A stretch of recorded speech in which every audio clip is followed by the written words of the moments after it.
Hello, my friends. Welcome back. Or if this is your first time listening, welcome to the School for Good Living podcast. This is a solo episode. Many of my interviews are with thought leaders, authors who are helping move humanity forward, or who are moving humanity forward single-handedly and collectively. In this episode, what I want to talk about is I want to share with you, in case it's useful to you, my journey, or a bit about my journey to create the Life's Best Practices Breakthrough Coaching Program. Now, please don't click off just yet, because it's not a sales pitch for that. Now, I'll probably make an invitation for you to come join that program, which can help you live a life of happiness, meaning, and contribution, if that sounds like something you could use. But really, I want to explore with you what was my journey to create this, because I suspect that you also have something you want to create, or something you're in the middle of creating. And you might be wondering, is it worth it? Will I get there? Do I need another subscription? If you're an entrepreneur these days, you might have already experienced that business today, especially for startup entrepreneurs. It feels like death by 1,000 subscriptions, doesn't it? Holy cow. But at any rate, I suspect that you have something that you want to share. You have a gift. We all have gifts and talents. But how can you share that with others in a way that's ultimately fulfilling? That you're not just giving all the time and draining yourself. And at the same time, you're not just in analysis mode. You're like dreaming and planning and hoping that one day somebody puts you on a stage, or somebody offers you a book contract, or, somehow people find a way to do business with you if you haven't done any of the work to figure out what is your gift, how do you share it, how do you price it, how do you charge for it, how do you fulfill it, how do you keep track of it, do it all again in a way that's sustainable and enjoyable and meaningful, if that's what you want to do. And I know sometimes we think we want to do something, and it's not until we go down that path a ways that we realize, that's not really my path. That was certainly my experience, because one of the things that I committed my life to for a period of years was to writing and seeing made a screenplay. And I was very fortunate to have a writing partner who works in Hollywood, is married to a very successful movie producer. And I told him the idea for the screenplay, and he said, if you want to get that written, I will help you get it made. And, some people have a level of integrity and ability and influence beyond others.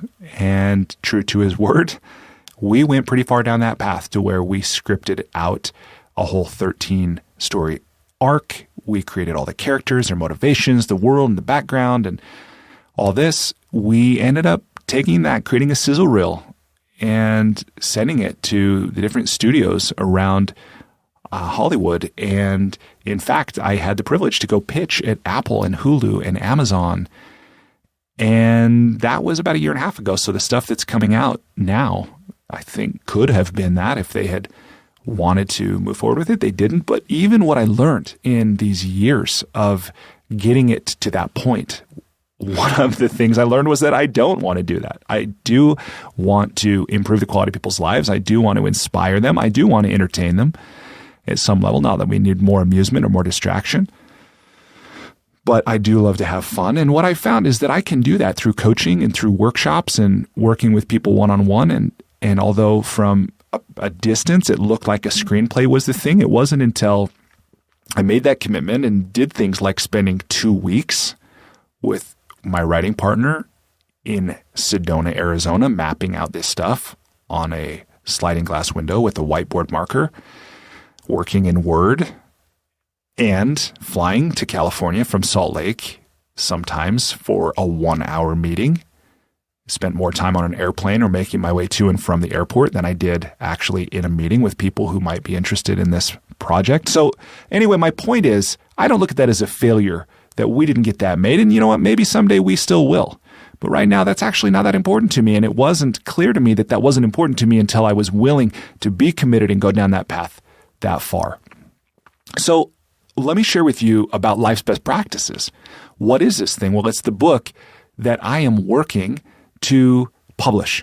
And it is also something that I am now offering online as a group coaching program. And what is it? Well, it's content that I have found has been immensely useful for me in improving the quality of my life. And it's things that I've shared with my clients that have also helped them improve the quality of their lives. So, you do it once and it could be an anomaly or it's just an anecdote.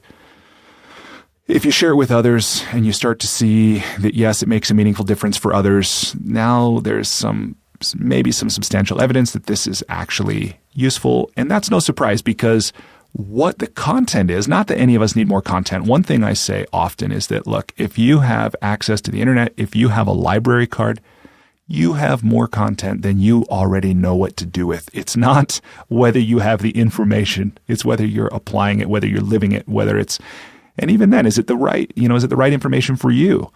Is it information that's helping you to live a life of happiness, meaning, and contribution? So, the curriculum is amazing already. It's things that I've learned from my mentors and my teachers, people like my parents who are incredible entrepreneurs and built what is today a $6 billion group of companies. People like Tony Robbins, people like Werner Erhard, Jack Canfield, Sadhguru, and so many more, that each one of these people has made a contribution, again, as I'm repeating now, but has made an incredible difference in the quality of my life and I believe my ability to contribute to others. And I knew that I wanted to share that with other people. And in order to be able to do that in a way that was sustainable, that was, replicable, that was scalable. And if you're a coach or a consultant or anything along those lines, you've probably already run into this, that we all run into this time for money trap. There's a ceiling that, we can raise our fees so far, but inevitably there's a threshold. And until we find some way to, replicate ourselves or our material. In fact, I love the way Tony Robbins asked this question early on in his career when he said, how can I make money even while I sleep? And for him, and again, to me, on a side note, the power of questions, right? If he had never asked that question, he might not be where he is today, because for him, one of the answers to that was creating his infomercials that just blew up, led to his personal power tapes that many people listen to. Maybe you have. And now, he's doing whatever he's doing. And this isn't to idolize Tony Robbins. It's just to talk about the fact that each one of us has the opportunity to ask questions that have the ability to shift the entire trajectory of our lives. And for me, this question of how can I, for myself, live a life of happiness, meaning, and contribution. And as I did that and started to learn these principles that I think are, in fact, perhaps life's best practices, realizing there is no one size fits all to life. That if that were true, we'd all eat the same diet, worship the same religion, have majored the same thing in college. So it's not that there's a one size fits all per se, but I do think there are principles and there are practices, and we can learn them or at least consider them, and they don't all fit, but at least being willing to try them on. So what are they? Well, I won't go too deep in that except to say they're grouped into power, productivity, and peace. And this idea of asking and answering for yourself some of life's big questions. Who am I? What do I want? Why am I here? And really not just having that as an intellectual understanding, but as something that now becomes a lived experience. It's your daily routine. Even if you're not consciously living a routine, that the things you do are an expression of that, of the answers to those questions. The productivity of doing great work, taking the gifts you have, sharing them with others, and not just in a way that's trading time for money, not just a job, not even just a career, but finding your calling.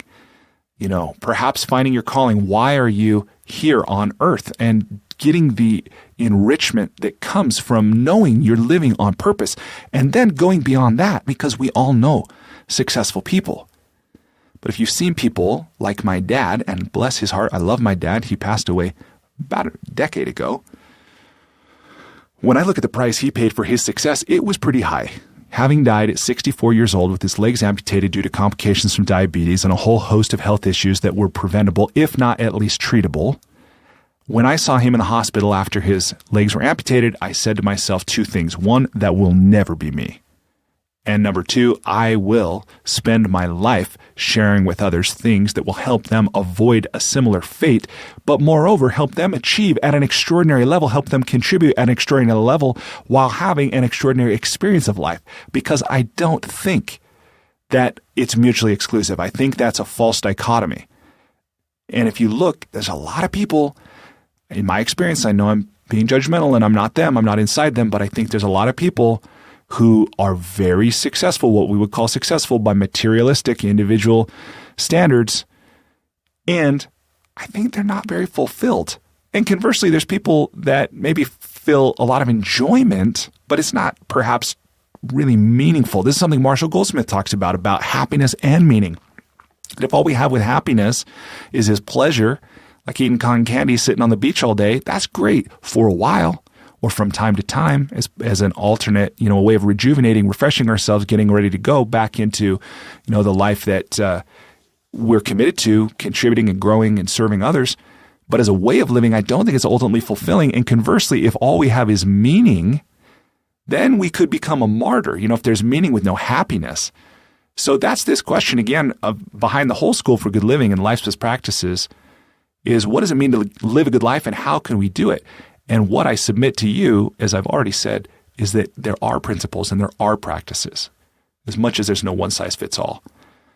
So I knew that I wanted to share this with others because, to be honest, I don't know what else to do with my life. I mean, I could think of some things. I could retire to a monastery, or I could devote myself to service in the slums of India or in Africa, or something else for sure. But I love this work. I really love people. I love ideas. I love learning. I love playing games. I love facilitating workshops and conversations and things like this. And I love when others grow. If I'm able to share something with you that helps you improve the quality of your life, man, that is so great for me selfishly. Selfishly, that's really gratifying. And it's such a paradox for me too, because I think that help is kind of a false idea in and of itself. Yes, we need help. This is where I'm getting mystical. Sometimes I get philosophical or mystical. But I look at the example of a butterfly, that's in its chrysalis. And if you crack that thing open, or a chick in its egg, if you do it too early, it will die. It needs that development time. It needs the struggle to come out and be beautiful and be what it's meant to be.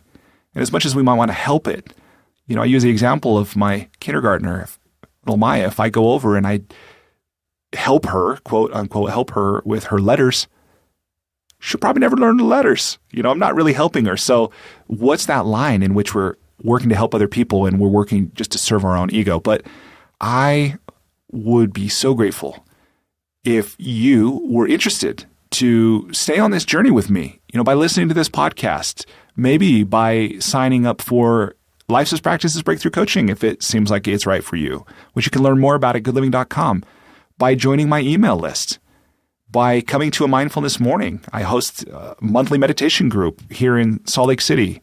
This, by the way, is being recorded in 2019.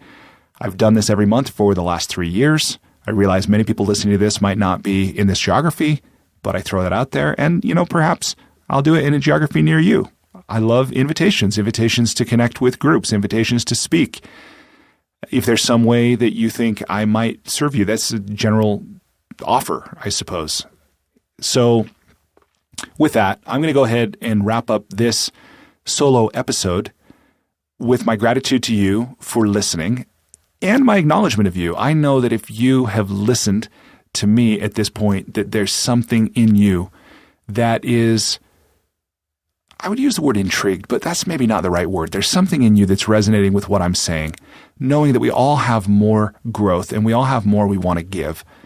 And while I certainly don't know everything, I've learned a lot from a lot of really great people. And if it might be useful for you, for me to share it with you, man, I would love to do that. And if you have a question that you think might be worth, or a topic that might be worth exploring in one of these solo episodes, let me know that too. You can email me at brian@goodliving.com. And with that, I will just say, until next time, whenever that happens to be, when we connect again, goodbye. Despite living in an age where we have more comforts and conveniences than ever before, life isn't working for many people. Whether it's in the developed world, where we're dealing with depression, anxiety, addiction, divorce, jobs we hate, relationships that don't work, or people in the developing world who don't have access to clean water or sanitation or healthcare or education, or who live in conflict zones. There's a lot of people on the planet that life isn't working very well for. If you're one of those people, I invite you to connect with me at goodliving.com. I've created Life's Best Practices Breakthrough Coaching to help you navigate the transitions that we all go through. Whether you've just graduated school, you're going through a divorce, you just got married, you're headed into retirement, you're starting a business, you just lost your job, whatever it is you're facing, I've developed a 36-week course that you go through with me and a community of achievers and seekers who are committed to improving their own lives and the lives of others. So through this online program, you will have the opportunity to go deep into every area of your life, explore life's big questions, create answers for yourself in community, get clarity and accountability.